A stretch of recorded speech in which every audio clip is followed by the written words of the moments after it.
Hi pancakes, welcome back to my channel if you're new. My name is Frances and please don't forget to subscribe. I hope you all are doing great. Today I'm going to be sharing my January reading wrap up. I read some amazing books that I can't wait to talk about.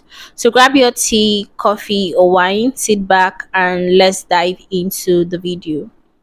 Okay, the first book in no particular order is The Golden Couple by Greg Hendricks and Sarah Peckinham. This book is a psychological thriller, and you guys already know how much I love psychological thrillers. It follows a couple going through therapy with a very unconventional therapist. Now, the twists and turns in this book kept me hooked, and the themes of trust and deception really hit hard.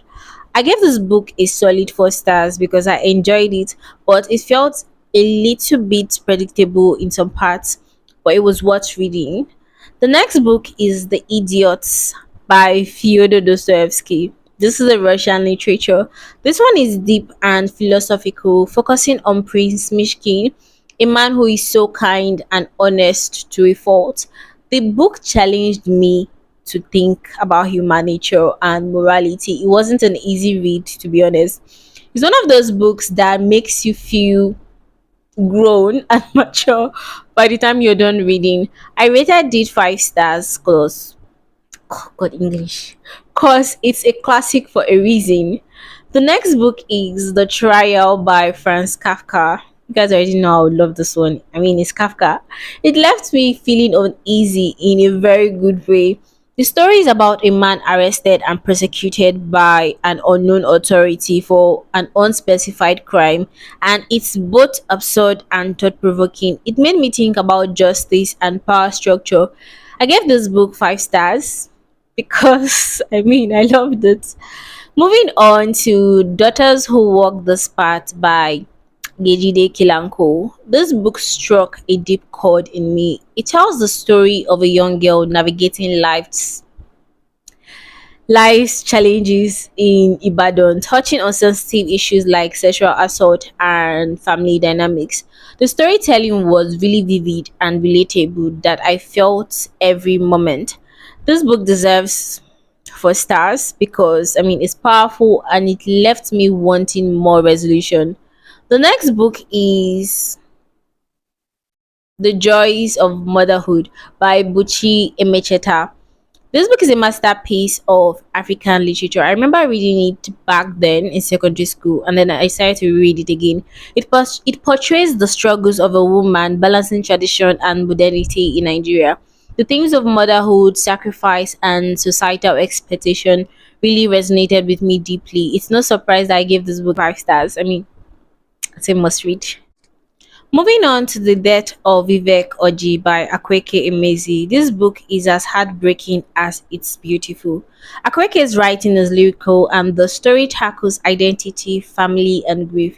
It's a book that stays with you long after you've tuned into the last page. I rated it 4 stars because while it was emotional and impactful, I wanted more from the ending.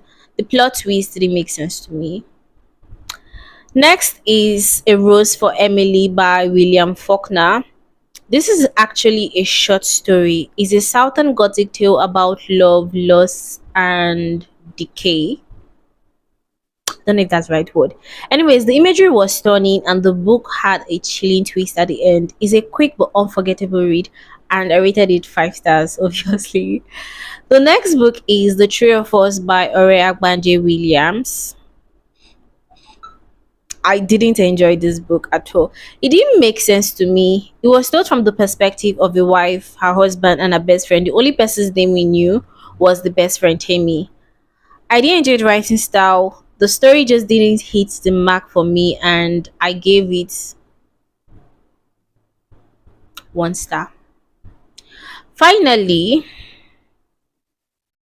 I started When the Crow Dad Sings by Delia Owens, and unfortunately, I didn't finish it. The pacing was a bit slow for me, and I just couldn't connect with the story. Maybe someday I will try again, but for now, it's a DNF. The next book is Gaga Crazy by Kamapel, and this is about love and romance. It's a friends to lovers trope. dealing with mental issues. I felt I liked the secondary characters more than the main characters, and I am itching to read the other books in the series just so I can see my favorite. I didn't like the toxic love in this one, so I gave it a 3.5 stars. The next book is His Only Wife by Peace Adzomedi. It was a very rich and engaging read set in Ghana. It tells the story of Afi, a young woman navigating love, family, and societal expectations. The cultural elements made me feel at home, and the story was both empowering and heartbreaking and annoying at the same time. I gave it 5 stars because I actually enjoyed it. Next on the list is my favorite book of the month, 13 by Steve Kavanaugh. This was a ride. You guys already know I'm a sucker for a very good thriller, and this is a legal thriller. This is the best legal thriller I've read so far. A serial killer is on the jury.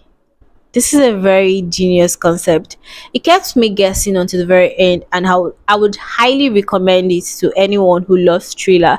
This is a solid 5 stars. Chef Keys, 3 Michelin stars. I loved it. The next one is Convergence Problem by Wole Talabi. It's a sci-fi collection that challenged me. As someone who doesn't read as someone who doesn't read sci-fi that much, it was a unique experience, but I struggled to connect with some of the stories. However, I appreciate the creativity and the way Talabi weaved African elements into his narrative, so I gave it a 3 stars because it stressed me out. Moving on to the next book I read, which is It by Stephen King. What can I say? This book was iconic. It's creepy, thrilling, and emotional all at once. Stephen King's ability to create complex characters and a terrifying atmosphere is unmatched. It's a very good book. Every page was worth it. 5 stars. The next book is 8,000 Boy Cases by Tiliko. It was a tearjerker. It's a story about love, loss, and living life to the fullest. I found myself crying at a certain point, to be honest.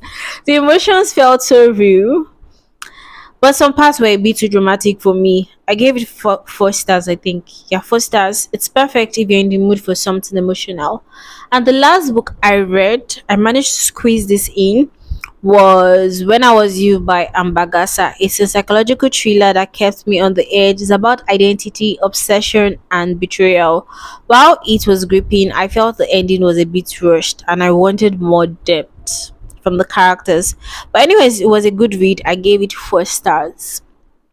So, guys, that's a wrap for my January reads. It was such an amazing and diverse month, and I'm so happy I got to explore different genres and themes. If you've read any of these books or have recommendations for February, please drop them in the comments section below.